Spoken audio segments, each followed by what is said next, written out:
Southeast Georgia and the Lowcountry. This is WJCL 22 Morning News. See us now. Good morning, everyone. It is right now 8 o'clock on your Saturday morning. Thanks so much for waking up with us here on WJCL 22. I'm Emma Hamilton. Let's kick things off this morning with that certified most accurate forecast with our meteorologist, Melissa Hall. Melissa, a little bit of a chilly start this morning, but it's going to be a gorgeous day. Yeah, it's going to be a gorgeous weekend, Emma, and it was so chilly, in fact, that last night we tied the record low temperature in downtown Savannah. You see 56 right now, but look over at Richmond Hill, 51. We were there just a little while ago, and like I said, that was the record low. So tied it, and we are almost 15 degrees below average. Some folks were in the 40s this morning. We've all climbed into the 50s, even some 60s already out at the coast. Look out at the coast. Gorgeous. Now, the key to today and tomorrow going to be layers, like we were talking about. We're starting with those cold temperatures, except out by the Atlantic where you see 63. Little light breeze out of the north. That's going to be common today. So it doesn't matter if you're down south or up north along the coast. We do have a moderate risk for rip currents, but a high UV index because of all that sunshine. You'll see some low 80s down near the Golden Isles. And once you get up toward Defusky into Hilton Head, you're going to see those mid 70s. Like I mentioned, though, that breeze out of the northeast, 10-20 miles an hour, moderate rip risk, high UV index. So if you're getting out, keep those things in mind. If you're waiting for warmer weather, we got it coming, Emma, back into the 80s, but we also have rain chances back in the forecast. We'll look at all of it in that certified most accurate forecast. Melissa, thank you so much. Last night, a shipwreck fire. Take a look at this video here behind me. Fire crews working for hours to put out the fire at the Golden Ray wreckage. WJCL's Stephen Moody was there to show us how neighbors are dealing with it. A significant difference Friday evening from what we saw Friday afternoon, with heavy smoke and flames coming from the wreckage. It's kind of amazing to see it. Aisha Hill lives in this area and says she saw the fire first on social media. You can kind of see it actually from my home, which is on the north side of Brunswick. So as I was leaving my home coming towards here, you could see the billowing of the black smoke. But it's something, you know, I think we're kind of getting used to it here. It all started Friday afternoon as responders were conducting pre-cutting operations. Soon as we were conducting cutting operations, shortly after lunchtime, we had a fire break out within the hull. That fire was, they tried to suppress it. We do have a firefighting equipment on board, but the fire spread among the vehicles. Thankfully, everyone was safely evacuated from the scene and there were no injuries. Still, firefighting vessels on scene fought for hours to get it under control, and they did it with an audience. Oddly enough, this has become a tourist attraction of sorts since the initial wreck in 2019. To kind of see everyone just kind of come around, and you see people just kind of congregating and talking with each other. It's perfect strangers. So it's just a good ending to a pretty bad situation.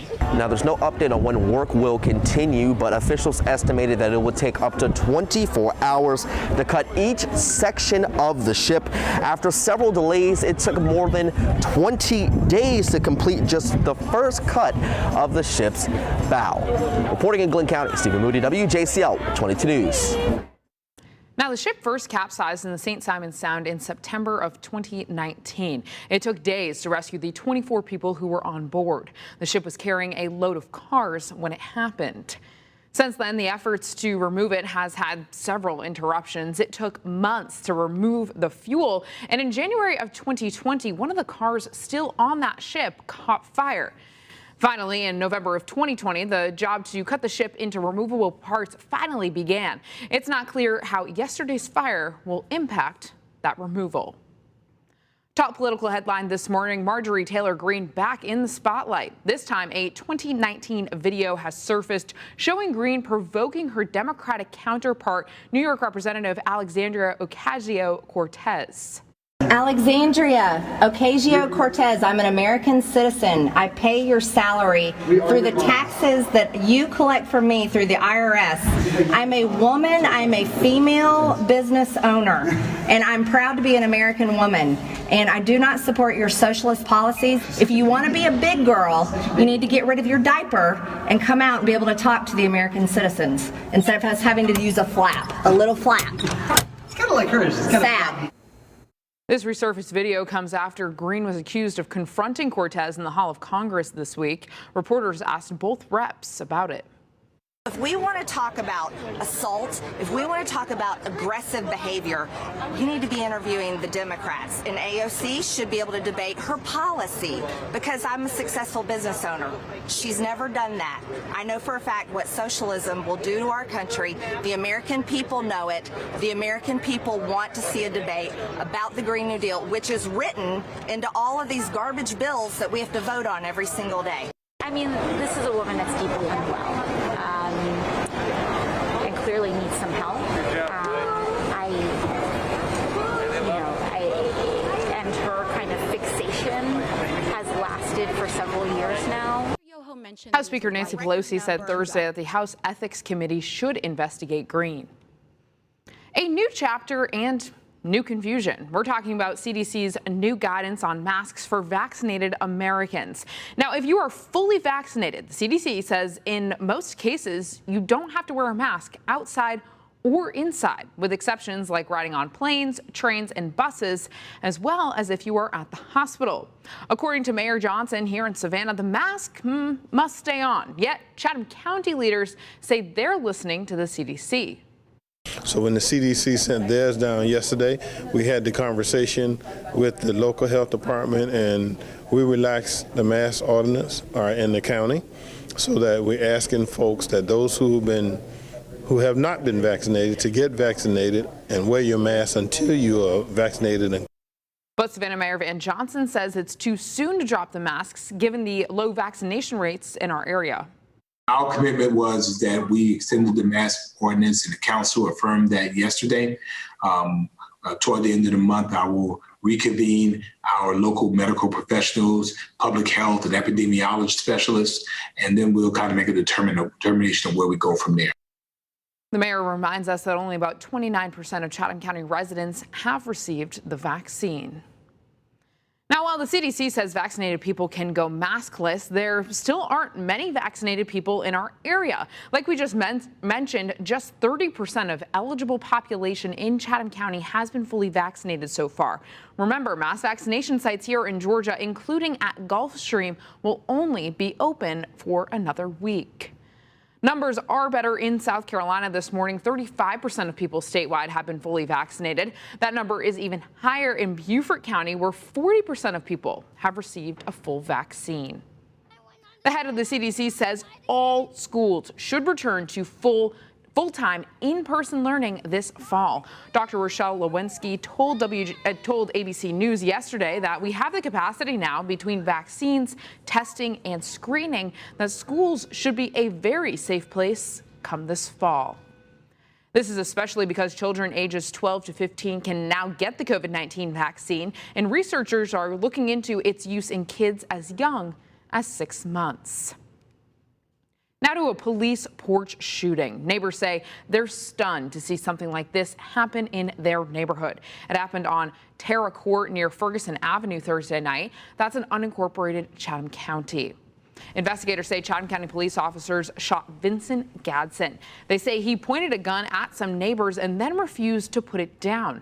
One woman who has lived in the neighborhood for 8 years says Gadsden is a very friendly neighbor. It's a horrible thing to see somebody shoot somebody. And I just turned around and walked away, and I said, I can't handle this. At last check, Gadsden is reported to be in stable condition this morning. The 2 officers involved in this shooting have been placed on administrative leave, which is routine protocol. A deadly taser attack. South Carolina authorities released footage showing the moments before a mentally ill man died. Investigators say deputies pepper sprayed him and stunned him multiple times. And a warning this morning, these images could be disturbing. Get down on the ground! Get down, Sutherland! Get down! Do not resist! Escort him to a bond hearing. They say Sutherland took an aggressive stance. Video shows the deputies using pepper spray and a stun gun. Sutherland died during his forced removal. The community and the nation is now reacting. Mental illness does not give anybody the right to put their hands on my child. That's my child. I love my child. His brother and his fathers, they love Jamal. We must begin to repair the broken aspects of that intersection of our mental health and criminal justice systems. The Charleston County Solicitor says her office is reviewing the case right now and that any possible criminal charges would be brought before the end of June. Congresswoman Nancy Mace posted a video statement to her social media pages yesterday afternoon about that newly released video. This is every parent's worst nightmare, and I don't get it. I'm angry, I'm heartbroken, and I'm really confused.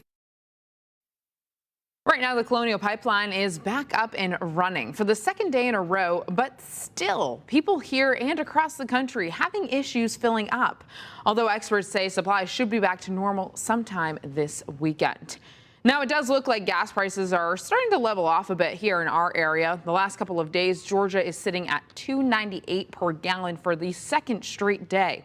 South Carolina at $2.86 per gallon.